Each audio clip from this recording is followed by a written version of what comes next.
Blog Talk Radio. Greetings and salutations, hempsters. This is your hempreneurial host, Tyler Hemp. As always, here to empower and hemp-educate your hemposphere because it's hemportant. And as you know, we love to discuss the benefits and uses of industrial hemp for food, homes, clothing, energy applications, and so much more. And so thank you for investing your valuable time with us today. Although most of us have more time these days, what you do with that 24 hours in each day is an investment of your attention and your awareness. And so investing in your education and investing in hemp, I believe, are two commendable things that you can be doing for yourself and the planet. So I think you're going to really appreciate this brief yet powerful conversation that I'm about to have with hemp expert, longtime author, hemprepreneur, goat herder, and the man who discovered the iGene, Mr. Doug Fine. We're going to take a deep dive into his fantastic piece of Americana, as David Bronner puts it, which is his brand new book, American Hemp Farmer Adventures and Misadventures in the Cannabis Trade. So there's so many topics that we could dive into today, but for the sake of brevity, we're going to take a deep dive into this new essential read that Doug has not only published on paperback, but it's available as an audiobook as well, which is really exciting. And so with that said, welcome aboard this hemp train of thought, Mr. Doug Fine. It's a pleasure to have you on HempAware Radio again. It's such a pleasure to be back with you, Tyler. Thank you for that kind intro. Right on. So since I was, my intention is to really focus on the book, American Hemp Farmer Adventures and Misadventures in the Cannabis Trade. If you don't mind, I'd love to just read the brief paragraph on the back cover because it does such a great job of distilling the value and what the readers will receive after getting the book. Great. So it says hemp, the non-psychoactive variant of cannabis and one of humanity's oldest plant allies, has quietly become the fastest industry ever to generate $1 billion of annual revenue in North America. From seed to fiber to the currently ubiquitous cannabinoid CBD, hemp is leading the way to a new regenerative economy that contributes to soil and climate restoration, but only if we do it right. An American hemp farmer, Doug Fine, gets his hands dirty with healthy soil and sticky with terpenes when growing his own crop and creating his own hemp products. He shares his adventures and misadventures as an independent regenerative farmer and entrepreneur, all the while laying out a vision for how hemp can help right the wrongs of the 20th century agriculture. So, that's just so well written. And I've already, dove in. The way I read books is I read the front cover, the back cover, and I read the intro, and then I briefly read the table of contents, and then I kind of skim through the whole book. And I've kind of done that. I haven't, gone on a deep dive and read word for word, but there's some really good nuggets in here, and I'm really excited to jump into the book. So, my first curiosity is, what is your major inspiration for writing this book? Having been involved in both regenerative agriculture, sustainable living personally, and hemp cannabis journalism for a long time, well over a decade, what seemed important when it was time to write my next book, following a couple of other cannabis books, Hemp Bound, which was a high-altitude look at hemp just as it was being federally legalized, that came out on 4/20/2014. Before that was Too High to Fail, a look at regenerative psychoactive cannabis farmers in Northern California's Emerald Triangle from 2011. And then a book I wrote just about my efforts to get petroleum out of my life but keep digital age comforts in 2008 called Farewell My Subaru. When it was time to write this new book, and I should say, with in between a hemp-printed monograph called First Legal Harvest that documented some of the have first a few copies, yeah. farmers. It was a fun one, and some of the hemp that they grew actually went into the production of the monograph, which was fun. So when it was time to write this new book, the message that I felt was important to shout was very, very clear, and the soundbite for it is, this time the farmers are in charge. And many people will know, many of your listeners will know about Wendell Berry, the great Kentucky farmer philosopher. He left me a voicemail. I wrote him to invite him to come to speak at a hemp conference that friends were putting on. I wrote him on hemp paper, of course, and he called me back and left a voicemail that I saved that basically said, I'm feeling a little, old here in my 80s. I can't make it to this conference, but please pass the word to hemp people that to avoid the trap of relying on wholesale markets, and I'm paraphrasing here, and becoming serfs to middlemen and big ag. You've got to control the resource. You got to be involved in value-added products and all that kind of thing. So the message of the book is essentially, as hemp returns to humanity, we can thank a prohibitionists for keeping it out of one of the longest utilized of humanity's plants, for keeping it out of our legal hands for 3/4 of a century, because now we can launch any way we want. And when we hear people say, well, that's not how agriculture's done, that's not how seed regulation's been done, it's like, well, then you shouldn't have banned our plant for 75 years, because we're going to do it the way we want, and you're going to change regs so that we benefit. And how has your way been benefiting farmers? We got a Farm Aid concert every year because farmers are struggling. We want farming to be a lucrative profession like dentistry, let's say, or lawyerhood or whatever. And intimately tied into this, Tyler, is the fact that what makes independent farming the leading brand in hemp is that regenerative techniques, the same values that are going to sequester carbon and help humanity get a few centuries of survival into to rethink the way we run our whole economy and society, those same techniques result in far and away superior hemp products. And so if we can educate customers that just like fresh squeezed orange juice is going to be better than frozen concentrate, that if you seek out your regenerative farmers, your hemp products are going to be better. It's win-win for everyone. Main Street comes back, carbon gets sequestered, and you get the better hemp product. Exactly. I love it. And that's what it's all about.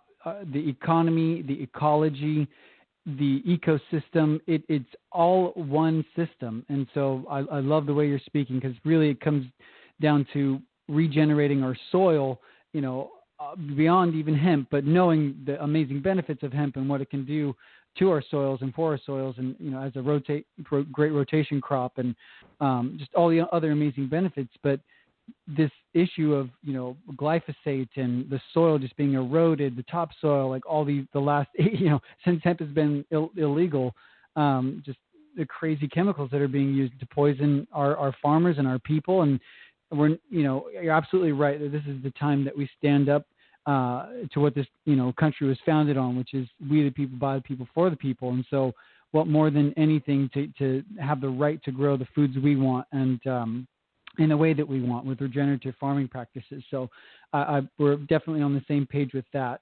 And so there is a huge need. There's a huge need to educate our farmers. There's a huge need to educate our people that consume products on a daily basis, or small businesses, about the benefit that hemp can offer. But of course we have to fuel our farmers first, get them the education and the seed and the knowledge to grow, but then help them have that supply chain dialed in, whether they're a part of that directly or have good relationships with manufacturers and processors, so that there's a holistic supply chain. And so my question is to you: what was your intention or hope to get out of this book? Because I know obviously it's for the hemp farmer. It's called American Hemp Farmer. And so what's your intention that they'll walk away having read this book, whether they're an entrepreneur, farmer, or non-farmer? Great question. And I would also say it is also a book for people who want to cultivate in their backyard for their families superfood and or fiber and or cannabinoids, and people who just want to support regenerative hemp farming. But to the extent that you're right, a key target audience is independent farmers. I think there's a few takeaways that I hope emerge from the book. First of one would be we are the heart of the hemp industry. There's, we bless us. We live in a free society. That's great. Anybody can join, and that means that what you might call 20th century big ag is going to want to be part of it, and that's fine. In a level playing field marketplace, I think the independent regenerative farmer is going to prevail. But first, yes. Confidence building exercise that we are this industry, and if we get our messaging out, it's going to be a new ballgame. People are not going to seek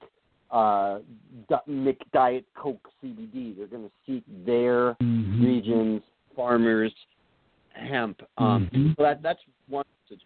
Another message I would say, besides that regenerative independent farming is the leading brand, I would say another message is that farming doesn't end at harvest anymore. As much as farmers, let's say for the last century or two, have kind of gotten screwed over by the middleman, and there's been dangerous pesticides considered conventional in many crops, these kind of things. At least you finish the harvest, nature, God, whatever your word is for the divine, has smiled on you. You've got your corn, toy, wheat, whatever it is, into the silo, into the distributor, and then it's Miller time. They used to call it mending harness, right? You could go in and make some popcorn, put the feet up, and watch the movies. You might not be very relaxed and comfortable financially, but at least you get the winter off. And that's not the case now. The trade-off is we are not just farmers. We are farmers/entrepreneurs, all of us. We have to market and get our product out to customers. Let them know that we are there. So it's a year-round profession now for a family or a coalition of families or a cooperative or a community's farmers. But the good news is that instead of the 3 cents of the retail dollar that most farmers get for most crops today, we could get 100 cents after expenses of the dollars if we are successful in communicating our message that our products are superior. Yeah, right. Exactly. And having the educational what machinery you might need, what specific knowledge you might need on how to process the hemp, what part of the hemp, and you're absolutely right. That's I love your vision, and I'm fully in support of the biggest brand, because HempAware we're all about hemp marketing, branding, and education to the hemp industry. And so we're fully behind you that hemp farming, regenerative hemp farming is the leading brand right now for us all to focus on as Americans. And that's great. Keep, getting as much of that, return from that field to the farmer as possible, and allow them to become the fully integrated company that they could be, whether it's on an individual level, small scale, or co-oping with local farmers and processors in the area. I'm all for that, and that's definitely the nature of this conversation. And so in the book, do you mainly focus just on industrial hemp below 0.3% THC, or do you get into medical or recreational cannabis at all? I'm glad you asked that question, because I would say the number one policy message in the book, Tyler, is the end game of THC irrelevance until the retail level. And what this really means is that the number one issue for farmers is that today, the number one problem for hemp farmers is removed today, which is panic that your crop might go hot. Minuscule amount might go a minuscule amount over the ridiculous and admittedly arbitrary level of 0.3% THC that today defines hemp.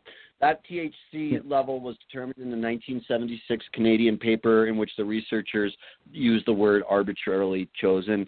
In the book, I have an email exchange with the now octogenarian co-author of that paper who says, well, it wasn't really arbitrary. We did look at a lot of different cultivars around the world, and we kind of, picked a number that seemed like it made sense as a cutoff. But the truth is there should be no delineation between one type of cannabis and another type of cannabis. And for someone as elevated and educated as you and your listeners, I'll kind of give the in-depth reason, and I'll try to do it concisely. The reason is, as many of us already know, THC, of course, is part of the plant. It's one of 100-plus known cannabinoids in the plant that act in what we call the entourage effect in concert with each other in different ratios, similar to omega ratios, let's say, on the nutritive end. and like when one is eating a superfood like hemp seed. Here we're talking about the little trichomes that contain the cannabinoids that reside on hemp's flower. And the plant has evolved over hundreds of thousands or more years to have delicate ratios of these cannabinoids for reasons of survival, for predator defense, and Michael Pollan argues so that humans will caretake for it, and lots of other reasons, right? So this ridiculous, arbitrary recent delineation calling something cannabis/ganja and something else hemp has to go away, and there's real-world marketplace reasons. Right now, TMI alert, my homemade hemp underwear comes from China, and it's fabric provided by the lovely lady, the wonderful woman-owned entity in Colorado. Enviro Textile, Summer and Barbara. Yeah, Enviro Textile. Yeah. Great people and great company. And so my sweetheart gets the raw organic material and makes the hemp underwear and other clothes for me, right? So those textiles are grown in China for a lot of reasons, but one of the reasons is that the Chinese industry hasn't been out there subjecting its farmers to aggressive THC testing. They just want the best, most productive crop. And again, there's a lot of reasons why at the moment China is the textile world leader, but this is one of them, which is the best product isn't going to be necessarily the lowest THC, and that is including in hemp applications where THC never shows up in the final product. So what we might see is, for instance, a nutritive superfood crop, a crop that is grown for the seed, right? Nothing to do with the flower or smoking or medicinal or health, none of the cannabinoids, CBD, none of it. It's grown for seed. Might, if the flower were tested, have, say, 7%, 9% THC, right?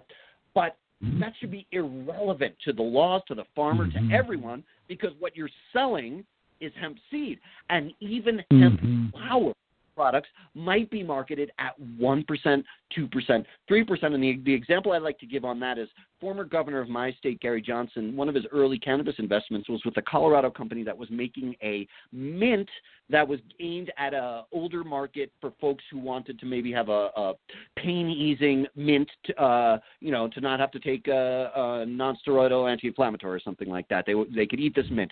And that company recognized that something like a 1-ish% THC level made the pain-relieving effects of the entourage effect and the other cannabinoids more effective, right? And so technically that's a ganja product, right? It's over 0.3, but it's minuscule. No one's getting high, and that's why they kept the level so low, because a lot of seniors may not want to feel the effect of more THC, right? But technically that's a ganja. So we might have a ganja product at 1% and a so-called hemp seed product at 9% THC. And that's none of the government's business. And the last people we should be keeping up at night sweating are the farmers over these minuscule amounts of THC. The war on cannabis is over. Cannabis has won, and it's time to get the feds out of the cannabis game. Just call it all cannabis and let states decide. Obviously, if a product is going to market as a flower product that is over a state threshold of THC for adult use or medicinal use, it'll be regulated. But until it goes to the retail market, that should be no one's business. It's so essential, and that's a conversation that has been talked about, obviously, much more recently.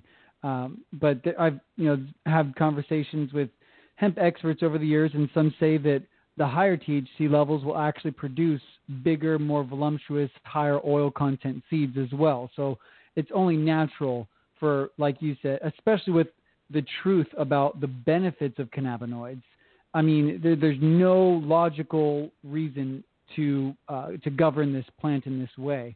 So, that's totally awesome. And in the first chapter, which is entitled Be First, Better, or Different, obviously this is like right before the gold rush. There's so much opportunity here.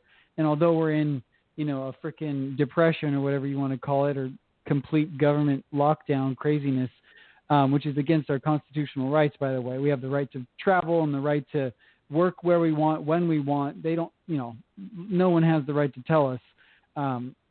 There's no law that can be passed that takes our constitutional rights away, in other words. So, when you get in, that's another topic we don't have to go into because we literally only have like 10 minutes left. But the first chapter is Be First, Better, or Different. What does that mean? I know that, this is a huge opportunity, and I have a feeling that has to do with being unique and standing out. But I'd love for you to elaborate a little bit. Thank you. Yes. The 20-acre or smaller farmer enterprise is sort of the model that's described in the book, although we map onto as large as thousands of acres for heartland Midwest farmers and farmers around the world. We call it American Hemp Farmer, but it's really about this revival all the world over, and also on the potential for marketing a half-acre or 1-acre crop. But given that we're generally focusing on small acres, the concept of Be First, Better, or Different, which is something I heard Dolly Parton say with, shaking her hips, pointing her fingers when I was a little kid, and it stuck with me. What that message is that somebody else is going to have the, isolated CBD pill in the chain drugstore. That's not what we're trying to do. What we're trying to do is, like a fine wine or a terroir, a regional hemp variety, a regional variety of wine, or Parmesan cheese can only be called Parmesan cheese if it comes from Parmigiana, Italy. And Champagne, even if it's award-winning sparkling wine grown in California, cannot be called Champagne because that's a region in France, right? So what we're saying is we're creating your product as an independent farmer is something that you're going to explain is first to the market, which is already unlikely for a lot of people, better, that much more likely, or different. And I'll give the example of my product. I really, at this point, my product, although I love it and take it seriously, I do it kind of to try to be a role model in certain ways for practicing what I preach. But the product itself, what I like is that it is hemp flower that I grew, got certified organic in Vermont with my colleagues and partners, and infusing it in hemp seed oil, at least some of which hemp seed oil comes from the same crop that was grown. I grow dioecious, right?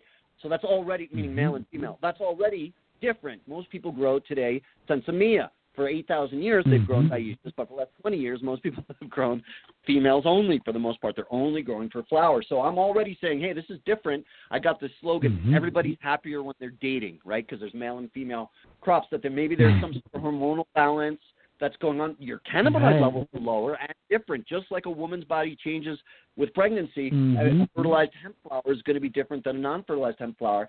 And so, again, I'm only mentioning my product just because I know it best. It's different. I'm able to say this was grown in Vermont. It's put in a bottle that looks like a maple syrup bottle, and it's infused in a sort of shamanistic, ancient way, just heating it up in the lipids from its own plant. And that lipid is hemp seed oil, a superfood. So it's not just focusing on the CBD Gold Rush. Boom, there you've got a different product.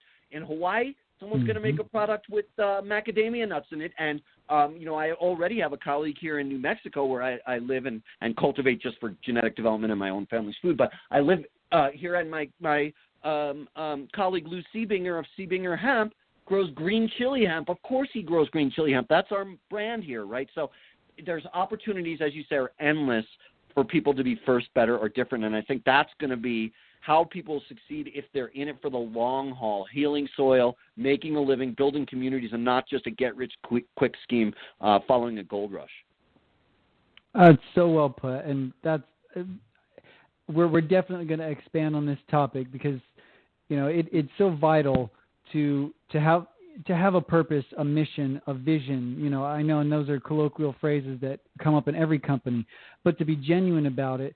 And that, by identifying those things, you can identify what makes you unique and what makes you different. And we'll definitely have more conversations. And we have amazing resources on HempAware.com. Where, I have a book. It's called Do One Thing Hemp, and it's Make Your Dot.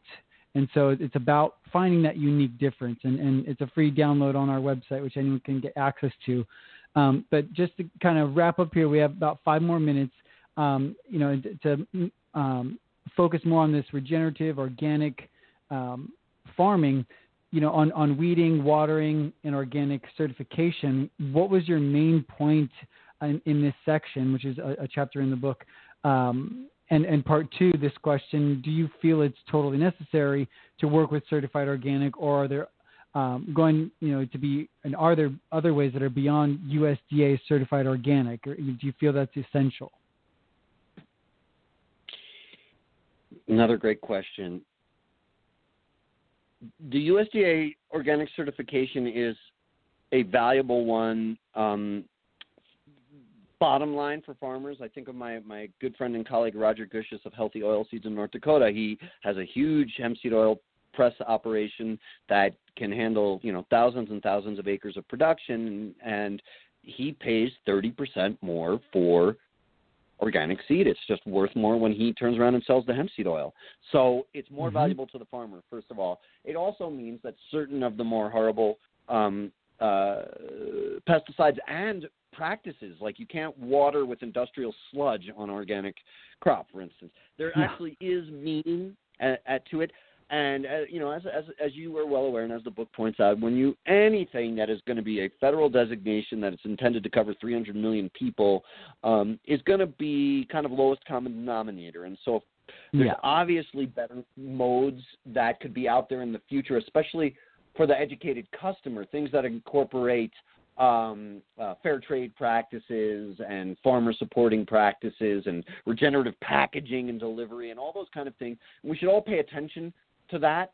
In the book, I really try to walk the line, Tyler, between expressing what we really dream of in the promised land and trying to also be realistic. And if I lean towards one thing, I lean towards let's achieve the dream. Like, it's not like I'm trying to say, we're stuck with USDA certification. But I do think when possible and feasible, it's a good business decision and a good environmental decision for hemp farmers to get that certification. Plus, how fun to have a federal certification for a crop that, a few years ago would have been considered a Schedule I, Controlled Substances Act.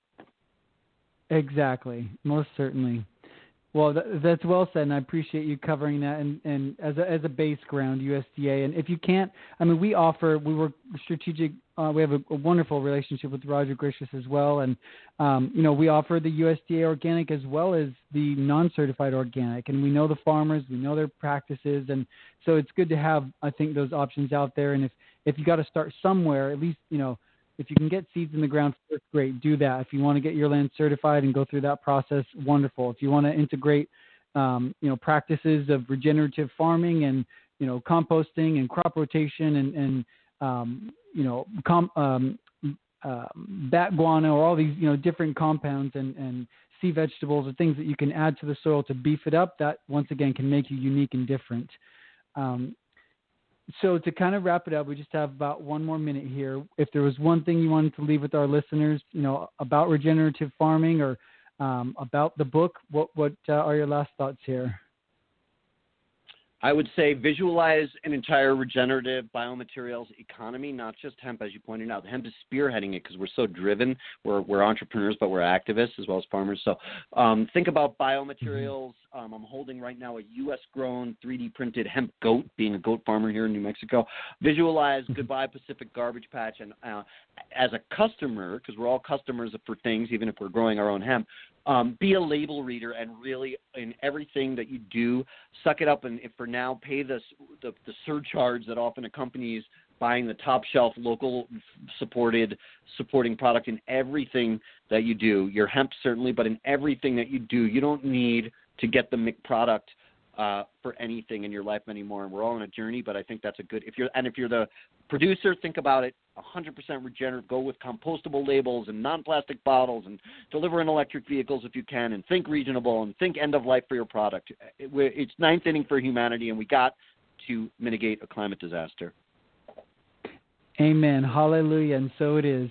Thank you so much, Doug. Listeners, go get a copy of American Hemp Farmer Adventures Misadventures in the Cannabis Trade. Check out DougFine.com, and you can take the links there. I'm sure you can find it on multiple websites from his website, DougFine.com. And I look forward to having you on the show again soon, buddy, and seeing you in a hemp field. You're doing great work, Tyler. I'm happy to be with you anytime, and look forward to talking to you again. Thanks again, everyone. Have a blessed day.